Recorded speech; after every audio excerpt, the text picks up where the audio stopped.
natural processes look like. In nature, everything balances itself out. Like you've got raptors that take care of rodents, that take care of insects, that take care of bacteria and process nutrients in the soil and give. Today, I'm going to show you a little bit about cleaning garlic.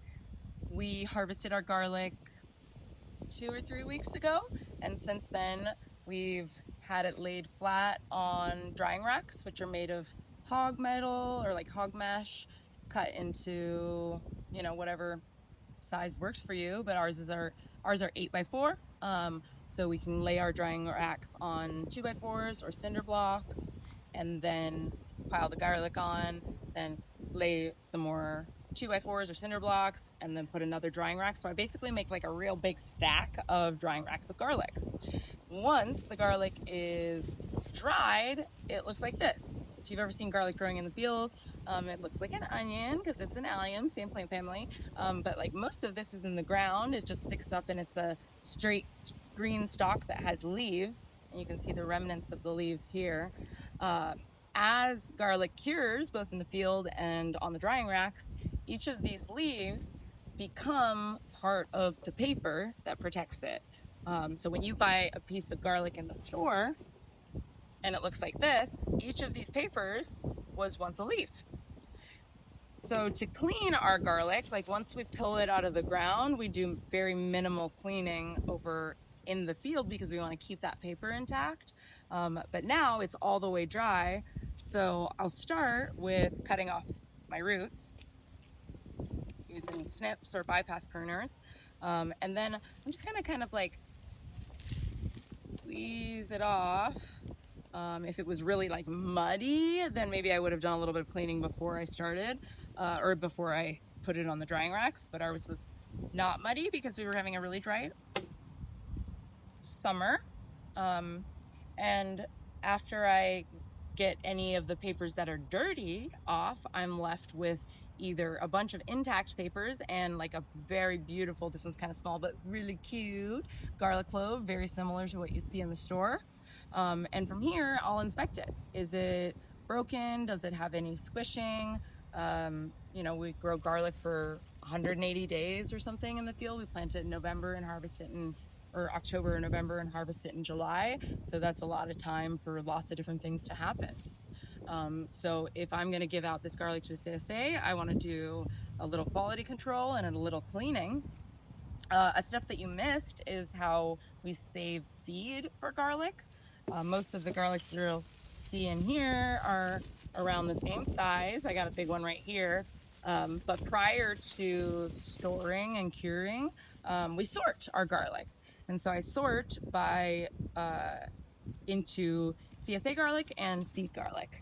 And seed garlic is generally just the biggest cloves, or the biggest heads. Within the biggest heads are likely the biggest cloves.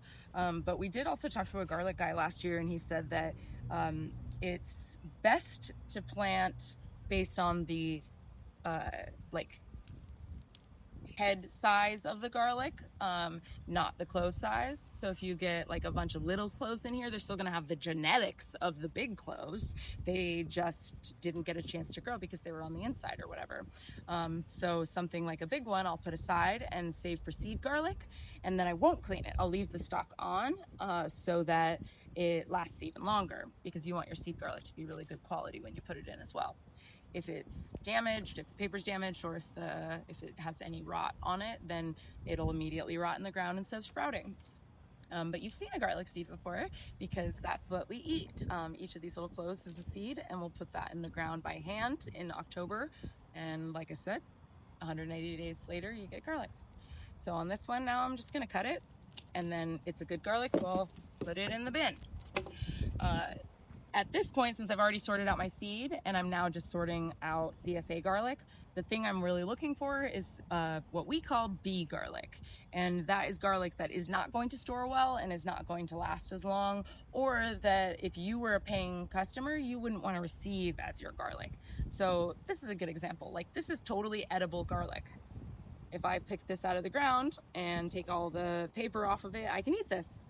But because it's splitting, it cosmetically doesn't look great. There's like a little hole right there because the outer papers got damaged or taken away, and so that allows like insects and pests to have more access to it.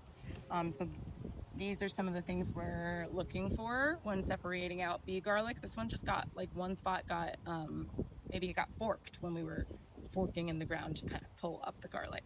So I'll sort those out, and at my farm I can sell bee garlic at a lower cost because we have a lot of customers who are really interested in making garlic powder out of it, or pickled garlic, or something that they'll do with it right now. Whereas a lot of times when we harvest this much garlic, we want to store it throughout the CSA season or even into the winter so that we can get the most bounty out of it for each CSA share. So now I'm just going to go through and clean all the garlic. And to make it efficient, my favorite way is to actually just leave it right in there and snip, snip, snip. And then I'm mostly holding on to my stalks so I can just put those aside, and all of my garlic is falling right back into the bin so I don't have to handle it so much. We don't have a lot of time on the farm, so I'm just always looking for ways to make things easier for me and my crew.